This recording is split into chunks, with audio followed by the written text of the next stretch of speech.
If Israel just allowed the Palestinians to have a state of their own, there would be peace in the Middle East, right? That's what you hear from UN ambassadors, European diplomats, and most college professors. But what if I told you that Israel has already offered the Palestinians a state of their own, and not just once, but on 5 separate occasions? Don't believe me? Let's review the record. After the breakup of the Ottoman Empire following World War I, Britain took control of most of the Middle East, including the area that constitutes modern Israel. 17 years later, in 1936, the Arabs rebelled against the British and against their Jewish neighbors.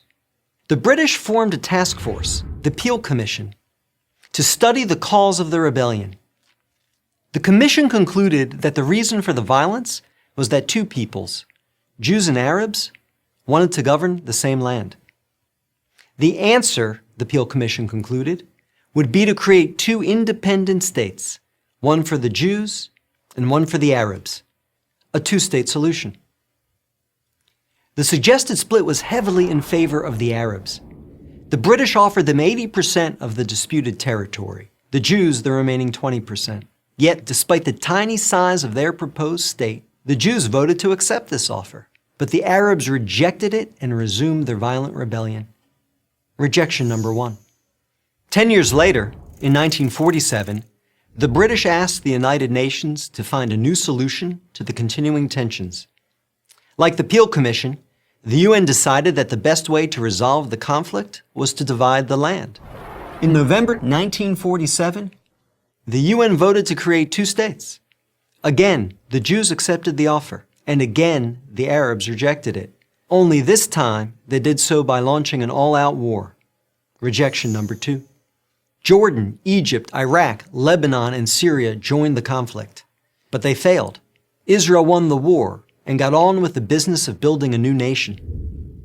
Most of the land set aside by the UN for an Arab state, the West Bank and East Jerusalem, became occupied territory, occupied not by Israel, but by Jordan. 20 years later, in 1967, the Arabs, led this time by Egypt and joined by Syria and Jordan, once again sought to destroy the Jewish state. The 1967 conflict, known as the Six-Day War, ended in a stunning victory for Israel.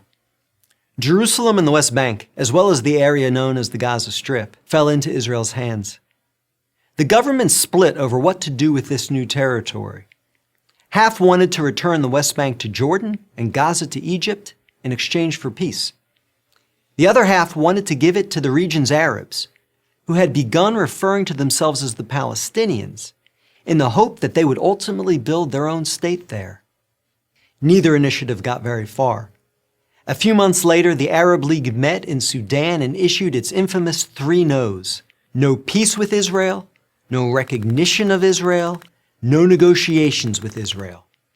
Again, a 2-state solution was dismissed by the Arabs, making this rejection number 3.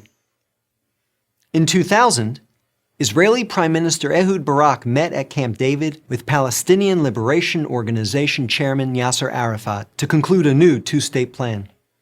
Barak offered Arafat a Palestinian state in all of Gaza and 94% of the West Bank, with East Jerusalem as its capital. But the Palestinian leader rejected the offer. In the words of U.S. President Bill Clinton, Arafat was here 14 days and said no to everything.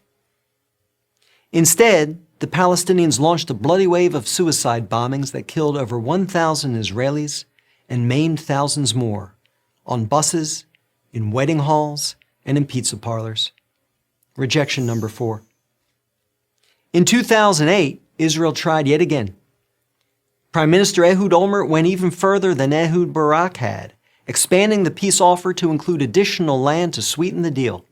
Like his predecessor, the new Palestinian leader, Mahmoud Abbas, turned the deal down. Rejection number 5. In between these last 2 Israeli offers, Israel unilaterally left Gaza, giving the Palestinians complete control there.